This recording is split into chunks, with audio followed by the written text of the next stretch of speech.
Hello guys, स्वागत है आपका अपने चैनल रियल एंटी वन पर। तो गाइस, आज की इस वीडियो में हम आपको त्रैमासिक परीक्षा 2024-25 कक्षा 10वीं विषय हिंदी सेट एक आपको फुल सॉल्यूशन यहाँ पर प्रोवाइड कराने वाले हैं। तो आप लोग वीडियो को शुरू से लास्ट तक जरूर देखिएगा। अगर आप लोग इसकी पीडीएफ डाउनलोड करना चाहते हैं तो आप हमारे टेलीग्राम ग्रुप की लिंक आपको डिस्क्रिप्शन बॉक्स में देखने को मिल जाएगी। वहाँ पर आप लोग ज्वाइन कर सकते हो और पीडीएफ आसानी से डाउनलोड कर सकते हो, ठीक है ना। तो समय आप लोग देख सकते हो 3 घंटे होने वाला है, पूर्णांक 75 अंक। और इस वीडियो में हम आपको फुल सॉल्यूशन बताने वाले हैं 1 से लेकर 23 तक के सभी प्रश्नों का, ठीक है ना। तो निर्देश आपको पढ़ लेना है, उसी के अनुसार आपको यहाँ पर प्रश्न करना है, ठीक है ना। यहाँ पर सभी प्रश्न आपको हल करना अनिवार्य है। इसमें आपको देख सकते हो प्रश्न नंबर पहला दिया गया है, जिसमें आपको सही विकल्प का चयन करना है। तो यहाँ पर देख सकते हो आपका पहला पूछा गया है छायावाद के प्रतिनिधि कवि हैं। तो इसका करेक्ट आंसर जो है आप लोग यहाँ पर लगा लेंगे जयशंकर प्रसाद, यानी कि आ वाला इसका करेक्ट आंसर आपका हो जाएगा। इसके बाद सेकंड है आपका फेरी भेटुला का अर्थ है। तो इसका करेक्ट आंसर आप लोग लगा लेंगे दा, यानी फिर मिलेंगे।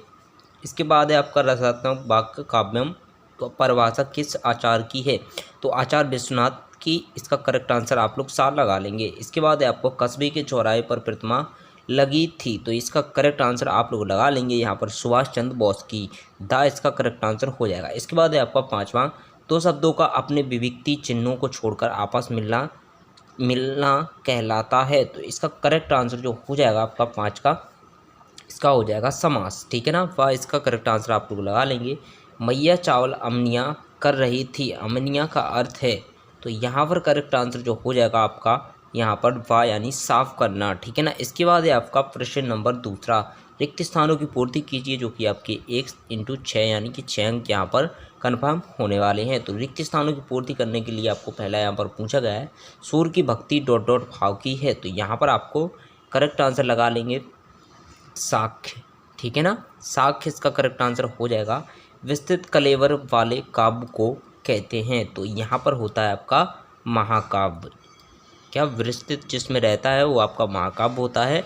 और इसके बाद दोस्तों आश्रय की बाह्य शारीरिक चेष्टाओं को ... कहते हैं। तो यहाँ पर हो जाएगा आपका अनुभाव कहते हैं। अनुभाव इसका आप लोग करेक्ट आंसर लगा लेंगे। इसके बाद आपका नेताजी की मूर्ति ... कपड़ों में थी। तो यहाँ पर आप लोग करेक्ट आंसर लगाएंगे फौजी, इसका करेक्ट आंसर हो जाएगा। इसके बाद आपके समाज के भेद होते हैं।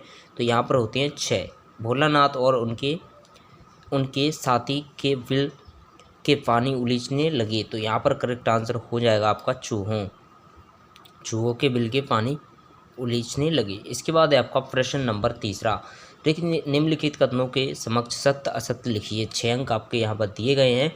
तो यहाँ पर आपका पहला है उद्रव का संदेश गोपियों को गुड़ की तरह मीठा लगा। तो यहाँ पर आपका करेक्ट आंसर जो हो जाएगा वो हो जाएगा आपका असत्य। पहला आपका असत्य हो जाएगा। दूसरा पूछा गया आपका यहाँ पर जहाँ अलौकिक आचार का भाव उत्पन्न हो वहाँ विभत्स रस होता है। तो ये भी आपका असत्य हो जाएगा। 1 अंक वाली रचना कहानी कहलाती है। तो ये आपका असत्य हो जाएगा। इसके बाद है आपका भोलानाथ को मैया की गोद से निकालकर बाबूजी की गोद में स्थिति में शांति मिली। तो ये आपका असत्य हो जाएगा। मुहावरे और लोकोक्ति एक ही है। तो यहाँ पर ये भी आपका असत्य हो जाएगा। लेखक शिव पूजन सहाय के प्रति आटे की गोलियाँ मछलियों को खिलाते थे, ये आपका सत्य हो जाएगा, ठीक है ना। ऊपर के जितने भी आपके असत्य हो जाएंगे और लास्ट वाला आपका सत्य हो जाएगा। इस प्रकार से आप लोग सत्य सत्य का चयन कर लेंगे। इसके बाद पूछा गया आपका प्रश्न नंबर चौथा, इसमें आपको सही जोड़ी का मिलान करना है। स्तंभ आ और स्तंभ बा दिया गया है। तो इसमें आपको पहला दिया गया है आधुनिक कबीर। तो यहाँ पर हो जाएगा इसका करेक्ट आंसर नागार्जुन। कहानी के तत्व जो होते हैं वो आपका करेक्ट आंसर हो जाएगा यहाँ पर 6। दोहा आपका इसका करेक्ट आंसर हो जाएगा आदस्म मातृछंद। संधि के प्रकार वो होते हैं आपके 3। और आम के आम गुठलियों के दाम जो है आपका इसका करेक्ट आंसर हो जाएगा दोहरा लाभ। निस्तंभता इसका करेक्ट आंसर हो जाएगा का वाला। इसके बाद है आपका प्रश्न नंबर 5। तो इसमें आपको निम्नलिखित प्रश्नों के उत्तर एक वाक्य में आपको यहाँ पर लिखना है। तो यहाँ पर आपका पूछा गया है राम लक्ष्मण परशुराम संवाद रामचरितमानस के किस कांड से लिया गया है। तो यहाँ पर आपका हो जाएगा बालकांड इसका करेक्ट आंसर आप लोग लगा लेंगे। इसके बाद पूछा गया आपका प्रश्न नंबर दूसरा, मन्नू भंडारी के पिता रसोई को क्या कहते थे। तो भटिया खाना कहते थे। क्या भटिया खाना इसका करेक्ट आंसर आप लोग लगा लेंगे। इसके बाद तीसरा पूछा गया वीर रस की कविताओं में कौन सा गुण शब्द गुण होता है। तो यहाँ पर होता है ओज, ठीक है ना। ओज गुण यहाँ पर आपका करेक्ट आंसर हो जाएगा। वर्षा के बंद होते ही बाग में क्या क्या नज़र आए। तो यहाँ पर आप लोग करेक्ट आंसर हो जाएगा बहुत बहुत सम बिच्छू, ठीक है ना, बहुत सम बिच्छू, इसका करेक्ट आंसर आप लोग लगा लेंगे। इसके बाद है आपका जिसका कोई शत्रु ना हो उसे कहा जाता है। तो यहाँ पर हो जाएगा आपका अजात शत्रु, अजात शत्रु, ठीक है ना। इसके बाद है लेखक अग्रे ने हिरोशिमा कविता कहाँ बैठकर लिखी है। तो यहाँ पर आपका करेक्ट आंसर हो जाएगा हवाई जहाज़ में, ठीक है ना। आपका लास्ट वाले का जो आंसर है वो हो जाएगा हवाई जहाज़ में बैठकर लिखी थी हिरोशिमा कविता। इसके बाद है आपका प्रश्न नंबर 6। तो रीतिकाल को श्रृंगार काल क्यों कहा जाता है, लिखिए। और रीतिकाल को की कोई 2 प्रवृत्तियाँ या विशेषताएं आपको लिखनी है। तो आपके 2 अंक में आने वाले हैं। तो इन प्रश्नों का सॉल्यूशन हम आपको दिखाने वाले हैं। एक बार आप लोग सभी प्रश्न देख लीजिए 6 से 23 तक। इसके बाद हम आपको क्रम बाई क्रम पूरे प्रश्नों का आंसर आपको प्रोवाइड कराएंगे। तो यहाँ पर दोस्तों प्रश्न नंबर 7 पूछा गया आपका तुलसीदास या आपको जयशंकर प्रसाद की विशेषताएं बतानी हैं। बिंदुओं के आधार पर 2 रचनाएं, भाव पक्ष कला पक्ष। स्मृति को पाथ्य बनाने के जयशंकर प्रसाद का क्या आशय है। इसके बाद दोस्तों कृष्ण के प्रति अनन्य प्रेम गोपियों को किस प्रकार अभिव्यक्त किया। गोपियों ने उद्धव से योग शिक्षा कैसे लोगों को देने की बात कही। होली के आसपास प्रकृति परिवर्तन दिखाई देते हैं, उन्हें शब्द में लिखिए। काव्य किसे कहते हैं, काव्य के भेद लिखिए। हास रस की परिभाषा, उदाहरण शहद महाकाव्य खंड काव्य में 2 अंतर। नाटक एकांकी में रिपोताज किसे कहते हैं, रिपोताज के नाम उसके लेखक सहित लिखिए। तो यहाँ पर स्वयं प्रकाश राम वृक्ष बेनीपुरी की विशेषताएं बतानी है आपको निम्न बिंदुओं पर। इसके बाद दोस्तों बाल गोविंद भगत के पुत्र वधु उन्हें अकेला क्यों नहीं छोड़ना चाहती थी। यहाँ पर दोस्तों लेखक मनु भंडारी के व्यक्तित्व पर किन किन व्यक्तियों किस प्रकार रूप प्रभाव पड़ा। बाल गोविंद भगत के मधुर गायन की विशेषताएं बतानी है आपको। प्रश्न नंबर 16 है आपका वाक्यांश को एक शब्द में लिखिए। तो कम खर्च करने वाला पूरब की ओर बहने वाली हवा। तो यहाँ पर देख सकते हो 17 है आपका भोलेनाथ अपने साथियों को देखकर सिसकना क्यों भूल जाता है, लिखिए। इसके बाद 18 है आपका संदर्भ प्रसंग व्याख्या सहित आपको देनी है। यहाँ पर एक आपका काव्यांश दिया गया है। इसके बाद है आपका गद्यांश, यानी कि आपको एक गद्यांश दिया गया है जिसमें आपको संदर्भ प्रसंग व्याख्या सहित आपको लिखनी है। इसके बाद 20 है आपका हाथ घड़ी एक आकर्षक विज्ञापन तैयार करना है।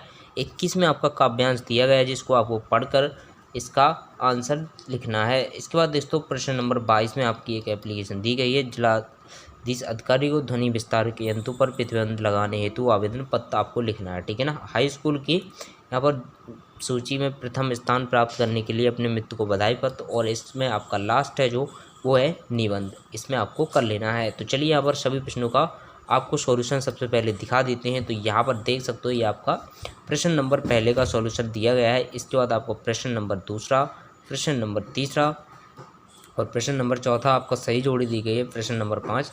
इसी प्रकार हम आपको फुल सॉल्यूशन प्रोवाइड कराने वाले हैं क्रम बाई क्रम। तो आप लोग वीडियो को लाइक कर देना, चैनल को सब्सक्राइब जरूर से कर देना।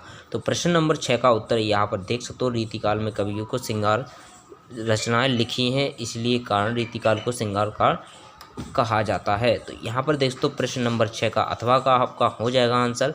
आपको फुल सॉल्यूशन अथवा सहित यहाँ पर प्रोवाइड कराने वाले हैं। तो आप लोग चैनल को सब्सक्राइब करके टेलीग्राम ग्रुप को ज्वाइन जरूर से कर लेना, वहाँ पर आपको PDF भी देखने को मिल जाएगी। प्रश्न नंबर 7 में आपको रचनाएं और काव्यगत विशेषताएं, भाव पक्ष, कला पक्ष इस प्रकार से तैयार कर लेना है, ठीक है ना। आप इसको थोड़ा शॉर्ट भी कर सकते हो, ये काफ़ी ज़्यादा है, आपका 2 अंक में है 3 अंक में है, तो उस हिसाब से आपको याद करना है। इसके बाद दोस्तों प्रश्न नंबर 7 का अथवा है आपका कामायनी महाकाव्य करुणाचल गीत नाट्य, इसमें भाव पक्ष कला पक्ष भी आप लोग देख सकते हो।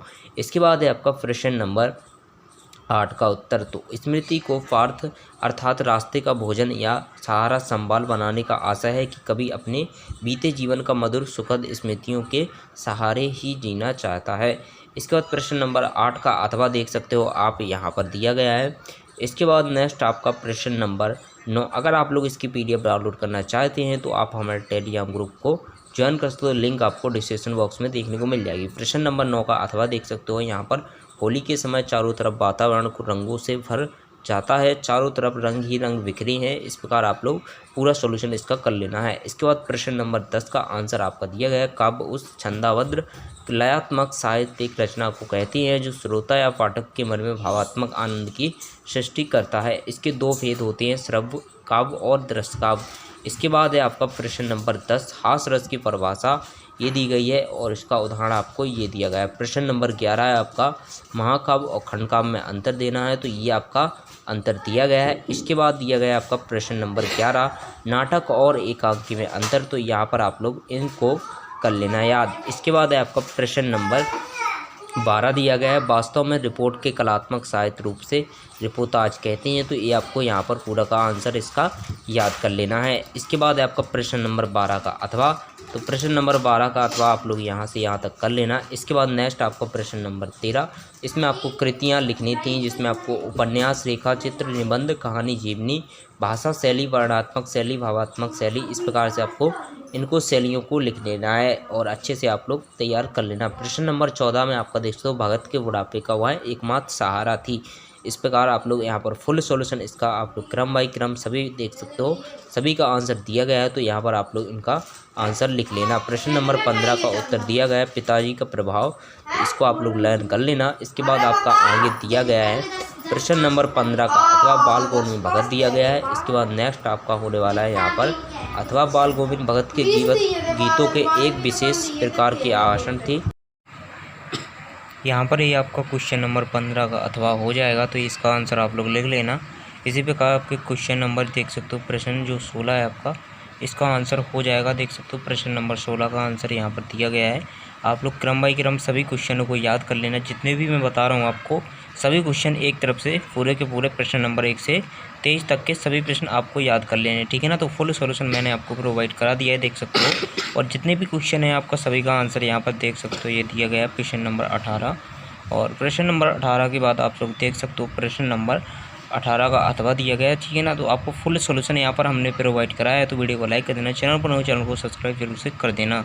और यहाँ पर देख सकते हो प्रश्न नंबर 19 का उत्तर आपका दिया गया है और प्रश्न नंबर 19 का अथवा दिया गया है यहाँ पर आपको। और इसी प्रकार आपको प्रश्न नंबर 20 का आंसर दिया गया है, ठीक है ना। तो आपको क्रम बाई क्रम हमने आपको फुल सॉल्यूशन यहाँ पर प्रोवाइड करा दिया है। प्रश्न नंबर 22 का आंसर आप लोग देख सकते हो। प्रश्न नंबर इसी प्रकार आप लोग 23 का आंसर जो निबंध है आपको वो हमारे टेलीग्राम ग्रुप पर देखने को मिल जाएगा, तो निबंध आप लोग वहाँ से कर लेना, ठीक है ना। हमने फुल सॉल्यूशन आपको प्रोवाइड करा दिया है। तो मिलते हैं नेक्स्ट वीडियो के साथ दोस्तों, तब तक के लिए बाय बाय, जय हिंद दोस्तों।